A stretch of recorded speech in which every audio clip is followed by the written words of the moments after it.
Hola, ¿cómo están? Buenas tardes, gusto de saludarles desde la ciudad de Osorno.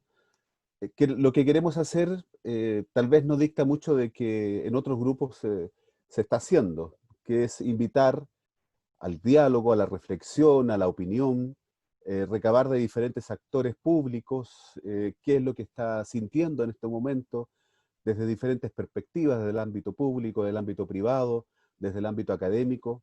Y si usted piensa que este es un programa igual a otros, eh, está en su derecho. Le queremos solamente hacer la invitación que si usted piensa que es igual a otros, tal vez su opinión pueda ser la que haga la diferencia. Hoy día, quienes nos acompañan, voy a comenzar por las damas. Está con nosotros Michelle Parterrío Vistoso, ella es osornina, de profesión planificadora social, magíster en educación con especializaciones en Francia y en México. Sin lugar a duda, Michelle nos va a ayudar mucho con esta mirada que puede traer respecto de su visión de haber compartido en estos países, en Francia y en México. Y hoy día ella se desempeña en el municipio de San Juan de la Costa, en el área de recursos humanos y capacitación de salud. Y recordemos que Michelle también estuvo trabajando en la dirección regional del Instituto de Previsión Social en el gobierno de la presidenta Michelle Bachelet. ¿Cómo está Michelle? Gusto de saludarle. Buenas Te faltó lo tardes. más importante, ¿Cuál es lo más importante? hincha de la Universidad de Chile, po. Ah, pero por Ah, supuesto. bueno, Claro. ya. Depende de la escala, Hola, depende de la profe. escala, depende de la escala de valoraciones que uno le dé, ¿ya? Depende de la escala de valoraciones. Michelle, Bueno, ¿cómo está? Buenas E- tardes. Agregamos Eduardo entonces, Galeano, Michelle, sí, Eduardo Galeano dice que tú puedes cambiar de muchas cosas, pero jamás del equipo de fútbol. Así sí. es que yo En creo que virtud eso de eso, efectivamente es así. en virtud de eso, Michelle, entonces le agregamos a eso que es hincha de aquel equipo que ella menciona. Nos acompaña también hoy día y vamos a partir preguntándole, Rodrigo, de qué hincha de qué equipo es. Universidad Católica, señor, cruzado toda la vida. ¿Cómo está? Muy buenas tardes. Muy bien, ¿cómo está Rodrigo? Tío, Rodrigo Toledo, dirigente político, tío. presidente regional del PRI, candidato a diputado por el Distrito 25, en algún momento de su historia, dice, vocero del Consejo Político Mapuche, ahí también le vamos a preguntar cuál es esa vocería y a quién representa. Y también para finalizar, nos acompaña un funcionario de la Municipalidad de Osorno, ex director de Desarrollo Comunitario, con una larga trayectoria en el ámbito municipal, ex candidato a muchas cosas, dicen, y que nunca deja de lado el no serlo. ¿Cómo está? Hay que intentarlo siempre, hay que ¿Cómo está? intentarlo siempre, hasta ¿Cómo que está se Jorge? consiga. Buenas tardes. Yo sé, Buenas, yo sé, buenas, contrariamente a los otros, yo sé qué equipo le gusta a usted, que es hincha de Cobreloa pero por supuesto. Y de Osorno de todas maneras. y de ¿Y a usted, Osorno, don por José, de qué supuesto. equipo le gusta? Yo nací grande, Michelle. Nací grande, nací con una historia a cuesta, que dice alguno que no se vive de la historia, pero la historia es la que pesa. Soy orgullosamente hincha del Popular, soy hincha de Colo-Colo. Ah, o sea, usted tuvo un estadio regalado de manera oscura. Como dijo el gran Vichy Borghi, al menos tenemos estadios. No puedo decir lo mismo de otros equipos, pero en fin, no importa cómo, Michelle, Ya, O sea que déjeme lo no importa adivinar. reconoce. cómo. Sí, ¿Ah? Lo No, no, no, reconoció, no, sí. no, lo no. reconoce. Hay, ¿Qué eso hay es ciertas reconocer? cosas. Bueno, hay ciertas cosas que forman parte del pasado y uno no puede negar su pasado, ¿no es cierto, Rodrigo? Y por lo tanto, desde esa, Exactamente. desde esa perspectiva, eh, solamente tenemos que asumir lo que hay. Pero bienvenido a este espacio, me alegro que podamos ya tener la discordancia de la opinión en el fútbol, desde el norte, desde el sur, desde equipos del centro, equipos cruzados, equipos con o sin estadio, y si tienen estadio, cómo lo gestaron. Lo importante es que podemos compartir, ¿no es cierto?, esta opinión. Y en esta semana que fue noticiosa, se han sumado un sinnúmero de situaciones en el índole político, en la Cámara de Diputados, en el Senado, se han aprobado un sinnúmero de proyectos. Pero quisiera tal vez partir por una situación particular que se dio en algún momento. O sea, es que están tocando la puerta. Voy a tener que bajar un ratito. Voy a tener que partir. Déjalo hasta Pero, ahí, está tocando la puerta, me está echando la puerta abajo. Gajes del oficio en este programa, ¿no es cierto? Sí. Bueno, pero, Programa en oye, vivo, sigamos. y si mientras José regresa, eh, pucha, a ver, ¿por qué no hablamos de privilegios? Ya que estamos hablando de donaciones privilegiadas, tal vez podríamos irnos más a lo serio y de hablar de ciertos privilegios que se han estado dando en los últimos días y creo que tienen que ver también con la situación que estamos viviendo de incredulidad, de descrédito, de falta de pérdida de confianza. Hay dos casos puntuales que a mí me gustaría tocar. Por ejemplo, hablar de esta cuestión, de esta famosa frase que se hizo: yo no atiendo Paco, ¿ya? Que luego se ha manifestado tanto el director del hospital como el colegio médico, el mismo profesional, han dicho que las cosas no fueron así. Y hablando de privilegios, también lo que sucedió recientemente con una tal vez desafortunada decisión en torno a esto del funeral del tío del presidente. Creo que son temas que debiésemos abordarlo y no debiésemos dejarlos pasar en este programa. Disculpa, José, pero estaba esperando que tu regreso y No, avanzando un sí, poco. por favor, yo le pido las disculpas, son gajes del oficio. Lo que nos ha llevado a la pandemia es poder comunicarnos a través de esta forma habilitando espacios, más allá de lo que dicen los prevencionistas de riesgo, que uno tiene que tener un espacio diferente. Los espacios de trabajo de muchas casas que no tienen ciertas características para poder hacerlo ha tenido que acomodarse. Y este humilde profesor, dentro de lo que puede, trata de acomodar dentro de su casa para poder trabajar. Así que para que ustedes sepan, es una casa común y corriente nomás, una casa común y corriente. Por lo tanto, estamos expuestos a ese tipo de situaciones. Pero conversábamos acerca de privilegios. Y lo que yo quería de alguna forma proponerles es que dentro de la semana se gestó una noticia en que uniformadas no fueron atendidas en el sistema público y se acusa de parte de la institución una suerte de discriminación, a lo que el funcionario del sistema público de salud habría dicho, comillas, yo no atiendo pacos, cierre de comillas. Estoy citando lo que aparece en la prensa y que lo que dijo a través de los medios de comunicación, tanto el ministro del Interior como otros personeros de gobierno. ¿Qué opinión le merece esto? Si fue tan así, ¿qué antecedentes tenemos? ¿Fue una discriminación o sencillamente fue un hecho antojadizo en torno a lo que se quisiera dar por desviar la noticia? Rodrigo, Bueno, yo quisiera dar mi punto sí. de vista. Lo estaba comentando antes de que llegaras tú, José, respecto a esta noticia. Creo que primero es una noticia sacada de contexto. Creo que una vez más el ministro de Gobierno se equivoca al adelantarse a hablar de un tema que todavía ni siquiera iniciaba una investigación y no tenía los antecedentes. Me da la impresión que están a la espera de este tipo de informaciones para la galería, para sacar aplausos, pero sin tomarle el verdadero peso. Voy a tomarlo desde dos puntos de vista. El primero es que en la salud pública existen protocolos para atenciones de urgencia que están pero tremendamente estructurados y definidos.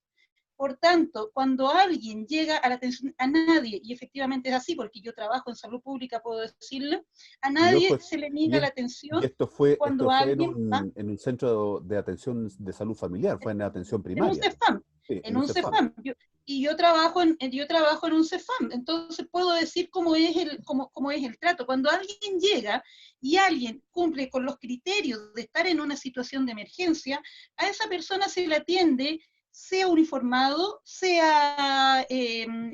tenga ISAPRE o sea FONASA, o no sea de ese CEFAM. Y me ha tocado verlo. Ustedes saben que en San Juan de la Costa, en Bahía Mansa, hay un CEFAM en Bahía Mansa, y en la época estival llega mucha gente al balneario y cada vez que llega un uniformado o llega alguien de ISAPRE, siempre se le da la atención de urgencia del momento y después se lo deriva a su centro de salud. Estas personas, como cualquier otro ciudadano, fueron atendidos, se evaluó su urgencia, se vio que no estaban dentro, no cumplían con los protocolos para continuar la urgencia, y se les derivó a su hospital, porque además, aquí estamos en esta conversación 4 civiles, y ninguno de nosotros, si llega a un hospital de Dipreca o Capredena, nos van a atender, tengan la seguridad de eso. Por tanto, lo que aquí pasaba era que las funcionarias querían que se les entregara licencia, y se les explicó que el sistema público no entrega licencia a los uniformados. Entonces, yo creo que hay que evaluarlo en su justo contexto. No se ha negado la atención.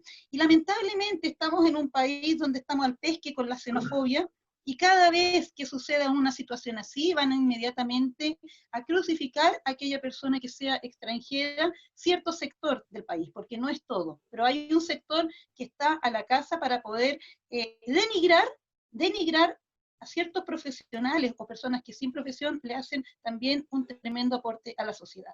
Ese es Esto a mi propósito, visión. Michelle, esto a propósito de Michelle, de que el médico que estaba para la prestación médica es extranjero, tengo entendido que él es venezolano, ¿verdad? Pero por supuesto, y no solamente eso, yo no sé si ustedes vieron en Twitter la cantidad de información falsa que empezó a circular respecto a este profesional. Sacaron la foto de su familia.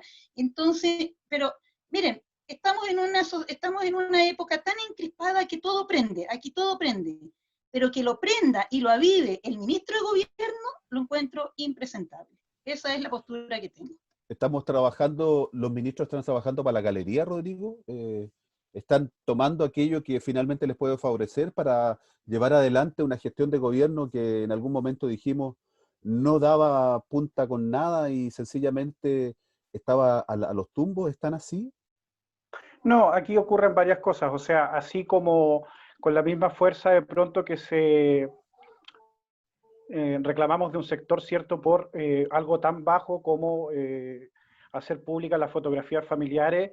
Recordemos cómo también a los funcionarios y funcionarias el bullying que sufrieron muchos niños de funcionarios en los colegios dentro del marco de lo que significó el estallido social.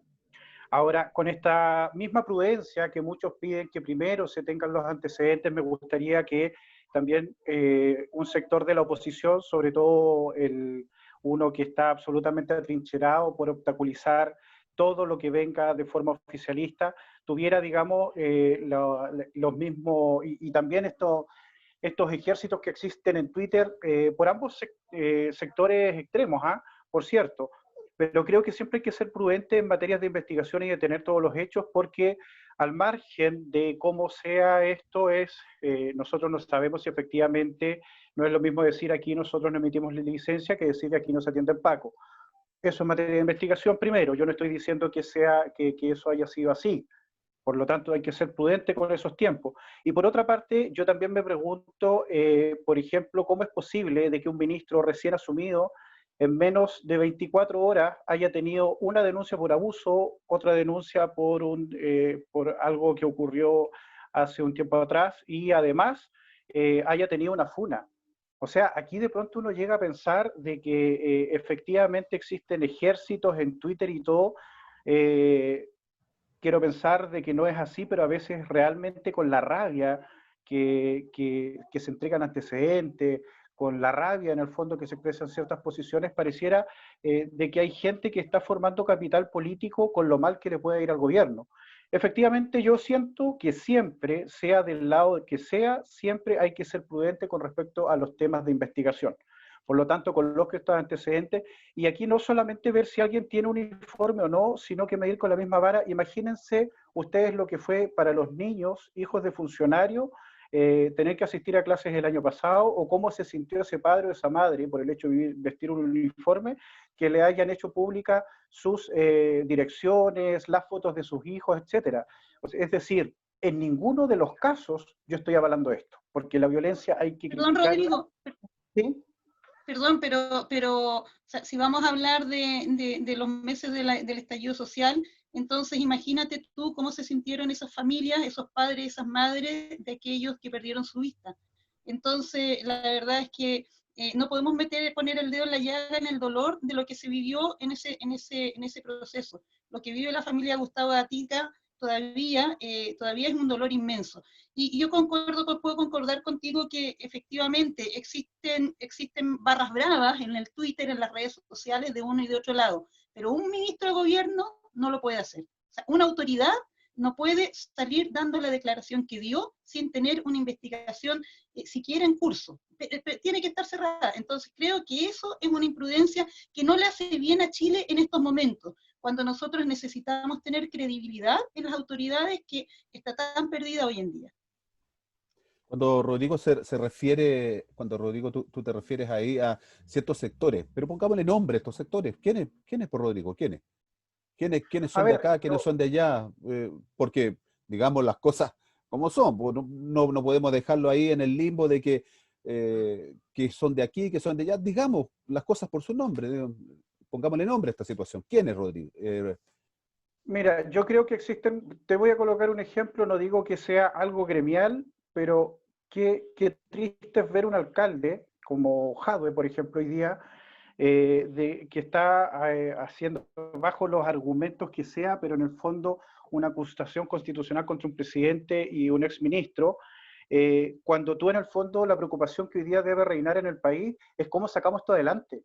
¿Cómo salimos de esta? ¿Cómo salimos lo mejor parados económicamente y con la menor cantidad de chilenos fallecidos posible? Entonces, tú te das cuenta de que existe actos tan miserables y tan bajos como este. Le entiendo que bajo situaciones normales todo esto se ha transformado, y por ambos sectores, derecha e izquierda, se ha transformado a veces como un recurso todo este tema de acusaciones constitucionales, pero en este momento, o sea, con la misma fuerza de que el alcalde yo lo escucho hablando en matinales, me gustaría escucharlo hablar también con respecto al tema de luminaria, porque en realidad todo el tema de iluminación, como lo que ocurrió en el norte, con todo este tema de las concesiones a grandes empresas, él no ha dicho ni pío. La semana pasada, el miércoles o jueves, fue un canal de televisión como Mega Noticias a pedirle explicaciones y no la atendió nadie al periodista. Entonces, y existen fanatismos también de la extrema derecha como de la extrema izquierda. Quienes estamos en el centro de toda esta posición y queremos construir un mejor Chile, tenemos que criticar ambas, porque en el fondo Sí, también le hace muy mal al país, ¿sí? sí, yo Jorge. igual quería hablar un poco del tema porque creo que hay fanatismo, ¿ya? Y cuando hay fanatismo se pierden los argumentos, se pierden las ideas. Y eso uno lo aprecia en una red social en particular, por lo menos yo lo veo así, que es Twitter esencialmente, en donde el fanatismo ha llegado a negar cosas que son evidentes, ¿ya?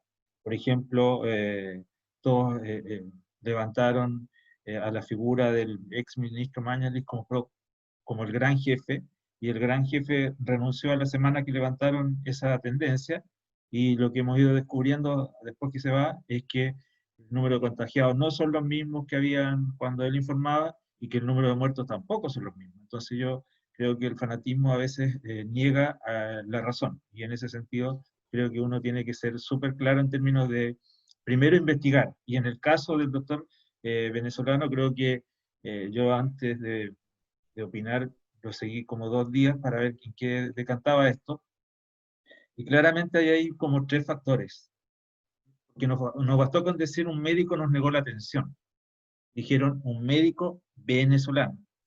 Por lo tanto, ahí están apelando a una cosa que es súper delicada hoy día, que es la xenofobia, ¿no es cierto? Y que va generando cada vez más anticuerpos frente a los extranjeros, lo que es muy peligroso porque no sabemos en qué puede terminar eso.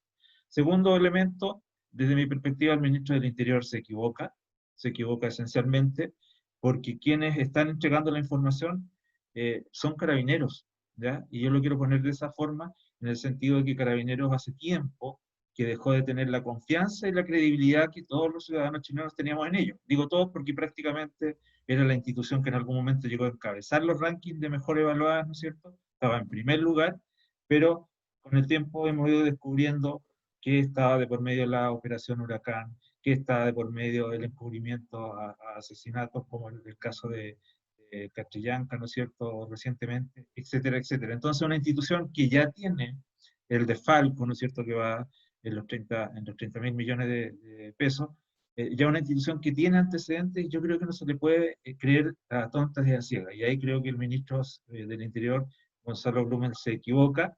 Yo creo que una autoridad debe ser capaz de investigar antes de pronunciarse, porque hoy día quedó en muy mal pie.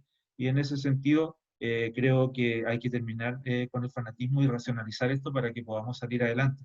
Estoy de acuerdo que tenemos que centrarnos en la pandemia, pero los primeros que deben entregar los mensajes claros al respecto son las autoridades de gobierno.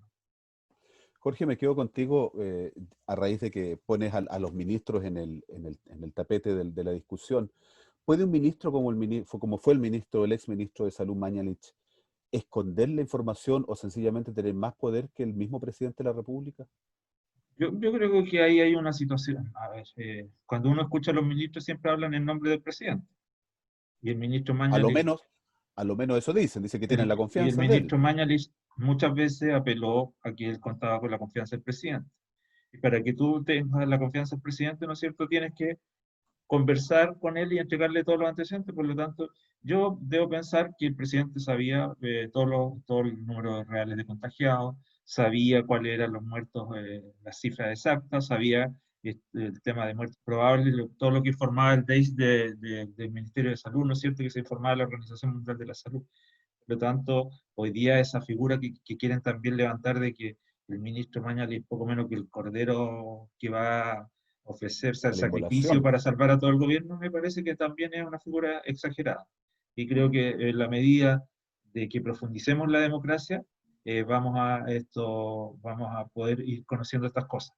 Y el tema de la credibilidad es muy importante, y la confianza es muy importante, porque en la medida que la gente ve consecuencia y coherencia en sus dirigentes nacionales, en sus gobernantes, ¿no es cierto?, va a seguir las recomendaciones. Pero si tú ves, por ejemplo, un presidente en un velatorio, ¿no es cierto?, levantando la tapa del ataúd para ver al señor que están sepultando, en definitiva creo que no es un buen mensaje, y después vemos las consecuencias de eso en el actual diario.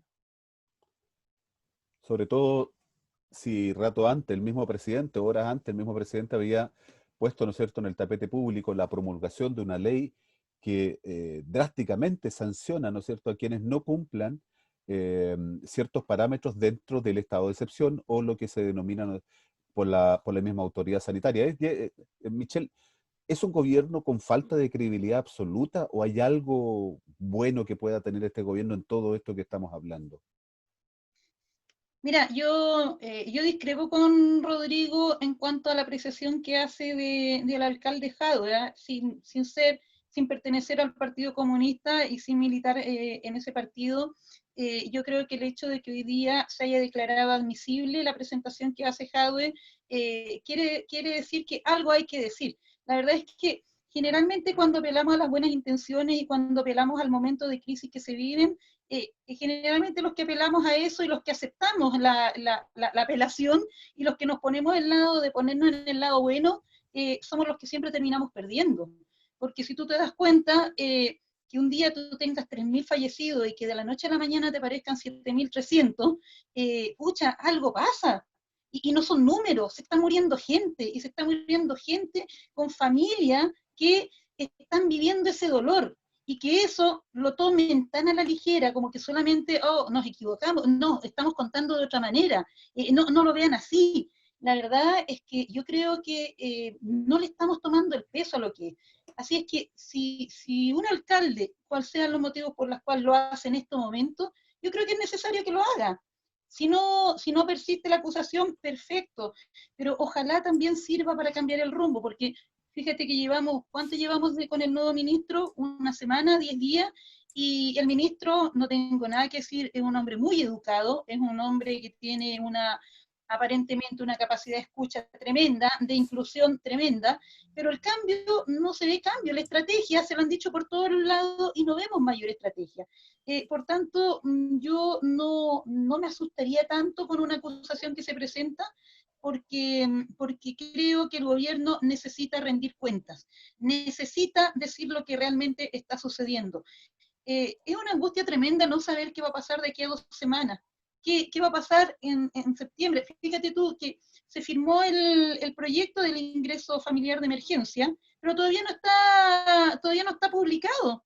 todavía estamos con lo que se firmó anteriormente. No sabemos todavía cuándo empieza a regir. Yo hoy día consulté y me dicen, hoy día no se publicó. Por tanto, hasta el día de hoy todavía no tenemos lo que se firmó. Y más encima, ese ingreso familiar de emergencia está pensado hasta septiembre. Teniendo 7.000 muertos, que de un día teníamos 3.000 muertos, a 7.000 muertos, yo me pregunto, ¿eso va a terminar en septiembre? ¿Y qué vamos a hacer? En septiembre nos vamos a empezar otra vez a poner la foto para la oposición con el gobierno para diseñar otro proyecto más.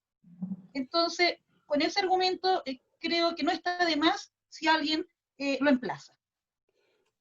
Rodrigo, ¿pudo haber este gobierno mejor aprovechado todos los recursos económicos, la disposición que había, porque quieras o no, contaban con votos en el Congreso, votos de oposición, para poder concurrir, ¿no es cierto?, en disminuir o aminorar o prevenir algunas situaciones?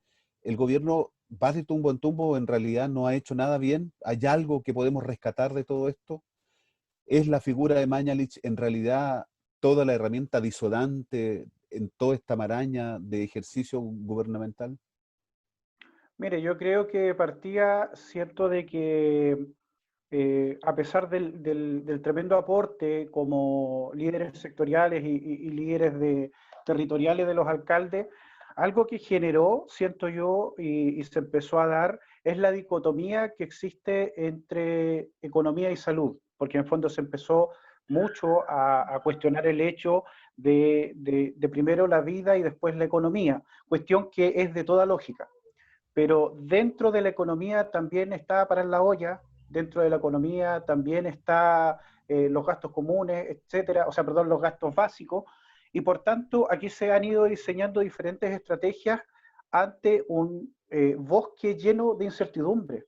Es decir, nosotros estamos viendo países que hoy día, un país muy nombrado como Nueva Zelanda, tuvo 2 contagios, que si bien es cierto no es culpa propiamente de ellos, porque fueron 2 ciudadanos ingleses que ingresaron, pero esto nos quiere decir que por mejores resultados que se hayan obtenido, aún así el tema de la pandemia en los países que nos llevaban varios meses de ventaja va a seguir ocurriendo. El tema es que nosotros no solamente vamos a tener un problema de salubridad que tenemos actualmente, 2 semanas que se nos vienen, pero tremendamente compleja, porque si nosotros hacemos el análisis regional y decimos, mira, en esta región tú tienes 30 fallecidos, que todas son vidas, que son todas madres, padres, hermanos, abuelos, etcétera, en otras tienes 16, en otras tienes 20 y tanto, a niveles regionales, el número, de hecho, por ejemplo, en la región hay alrededor de 900.000 habitantes versus 16 que existen, 16 fallecidos, la proporción que se ve es bastante menor, pero eso tiene que ver en el fondo con la dispersión de la población. Por lo tanto, aquí no hay ninguna fórmula que haya dado exactamente Pero el clavo. ¿Sí? Rodrigo, por ejemplo, a propósito de esos datos regionales que entregas tú, acá se levantaron todas las medidas que había dentro de la región y la provincia particularmente. Se dejó con algunos casos muy, muy puntuales y se empezaron a disparar los números en Puerto Montt. ¿Van a llegar tarde nuevamente las medidas de Puerto Montt? ¿Sigue el gobierno, te insisto, en este concepto de tumbo en tumbo? ¿Hay algo bueno que podamos rescatar de todo esto? Mire, yo lo que creo es de que los gobiernos, el gobierno dentro de un Estado es una especie de selección chilena. Aquí si viene alguien del Colo, de la Chile, de la U, de Cobreloa, aquí lo que hay que hacer es meterse a la selección y jugar todo y sacar este cuento adelante. Eso, yo ahí veo gente que no lo está haciendo. Yo veo de repente medidas obstruccionistas, porque esto en el fondo... Pero puede ser que el director técnico Rodrigo no sea el más indicado entonces. Si nadie quiere jugar en ese equipo. Desde el estallido social, y lo coloco como que es en el fondo algo que nos hizo ver en la realidad que nos topamos, las carencias que tiene la clase media, etcétera, nosotros lo que estamos viendo es un desprestigio de la política. Entonces, hay personas que sienten que el hecho del desprestigio hacia un gobierno me deja a mí mejor parado. Y en el fondo hoy día lo que estamos viendo es una desafección de la ciudadanía con la política en general, oposición o gobierno. Porque aquí la historia después va a medir tanto al gobierno, al presidente, al director técnico, como usted dice, como también quienes estuvieron en la oposición. Este Pero tema Rodrigo, tú entonces tú no reconoces que hubo tardanza en la toma de medidas para esta pandemia. Mire, yo siendo autocrítico, algo que a veces no veo en la vereda del frente, siendo autocrítico, una de las mayores críticas que yo puedo hacer a este gobierno es el hecho de las expectativas, del manejo de las expectativas, de esa señal de repente de tener que dar una vuelta al colegio, de vuelta a clases, de decir, mira, se viene como una nueva normalidad. Eso para mí efectivamente yo puedo hacer un acento ahí en que cuando estás manejando una pandemia donde hay países que están absolutamente más avanzados que nosotros económica y culturalmente, en que la credibilidad política existe, porque, mire, yo puedo cuestionar mucho a Suecia, a lo mejor no compartirlo, pero el hecho de que exista un país con la cantidad de fallecidos que tiene y le hagan caso cuando le digan, miren, hagan su vida normal, es porque el país en su conjunto, junto con el Estado, están siguiendo, desconozco si el líder allá es de derecha, izquierda, del centro, de dónde, pero existe una credibilidad. Entonces, creo que la principal crítica que yo puedo hacer, si usted me la pide, es básicamente el hecho de las expectativas, de haber sentido como que, mira, ya vamos pasando, eso principalmente. Respecto a todas las medidas Entonces, que se han tomado, acá, ¿sí? acá, Rodrigo, no es un problema de credibilidad, es un problema de expectativas, según como usted lo plantea. Expectativas que estaban por sobre la media, inclusive que ellos mismos no podían hacer, me refiero al gobierno, y que finalmente se tropiezan con decisiones no muy acertadas, ¿no es cierto?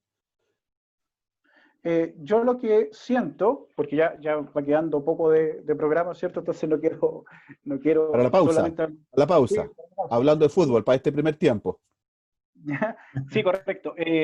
Bueno, lo que puedo decir es básicamente que más allá de, si usted toma como antecedentes lo que venía con el tema del estallido social, que quedaron muchísimas pymes prácticamente en el suelo dando tumbo, hay un montón de gente en Osorno, empresarios gastronómicos, que cerraban a las 5 de la tarde, que venían en líneas generales con descréditos en la política en general.